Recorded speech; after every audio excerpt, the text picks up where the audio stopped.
यदालोक्याशङ्काकुलितहृदयो हासजनकः स्वकुम्भौ हेरम्बः परिमृशति हस्तेन झटिति समं देवि स्कन्दद्विपवदनपीतं स्तनयुगम् तवेदं नः खेदं हरतु सततं प्रस्नुतमुखम् यदालोक्याशङ्काकुलितहृदयो हासजनकः स्वकुम्भौ हेरम्बः परिमृशति हस्तेन झटिति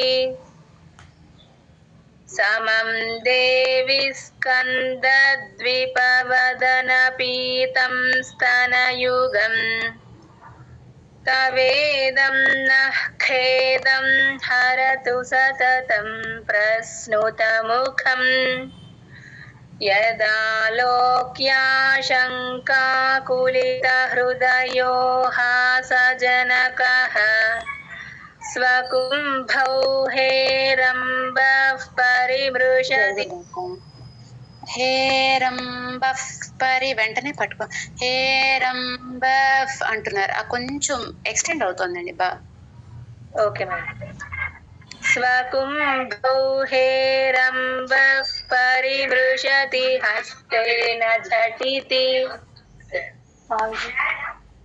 समं देवि स्कन्दद्विपवदनपीतं దేవి స్కంద ద్విప ఆ నెక్స్ట్ అక్షరం పట్టుకునేటప్పుడు కొంచెం ముందు కొంచెం ఎక్స్టెండ్ అవుతున్నాయండి ఓకే మ్యామ్ समं देवि स्कन्दद्विपवदनपीतं स्तनयुगम् तवेदं नः खेदं हरतु सततं प्रस्नुतमुखम् यदालोक्याशङ्काकुलितहृदयो हासजनकः स्वकुम्भौ हेरम्बः परिमृशति हस्तेन झटिति समं देवि स्कन्दद्विपवदनपीतं स्तनयुगम् तवेदं नः खेदं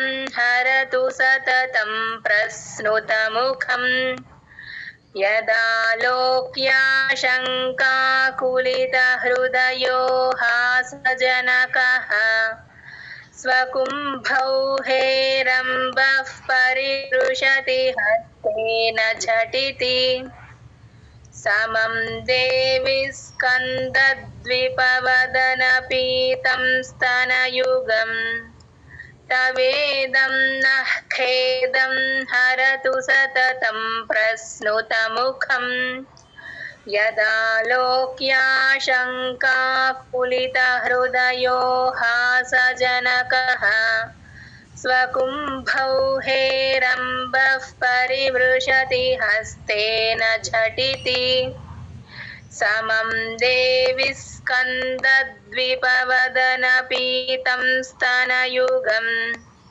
नवेदं नः खेदं हरतु అది ఒకసారి ఫస్ట్ నుంచి స్లోగా చదవండి ఓకే समं देवि स्कन्दद्विपवदनपीतं स्तनयुगम् नवेदं తవేదం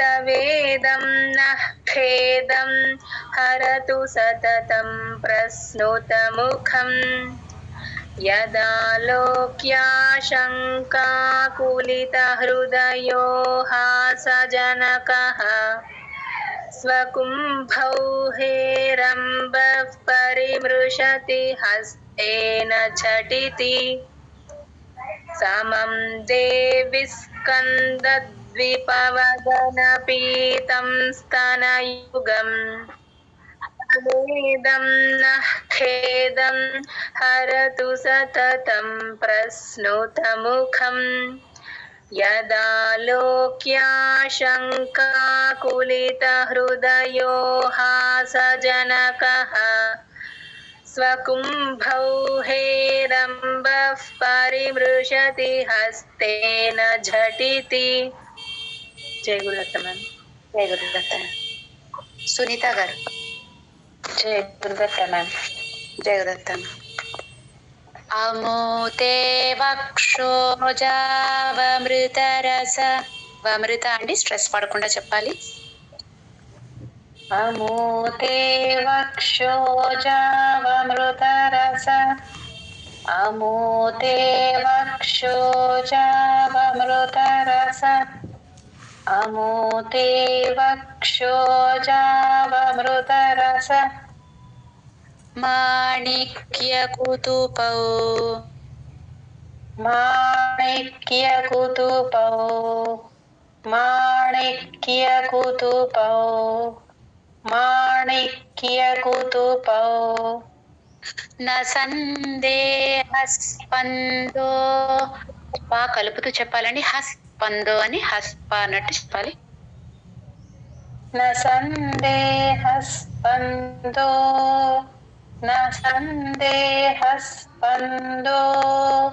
న సందేహస్పందో. నగపతి పతాకే మనసినః. నగపతి పతాకే మనసినః. నగపతి పతాకే మనసినః.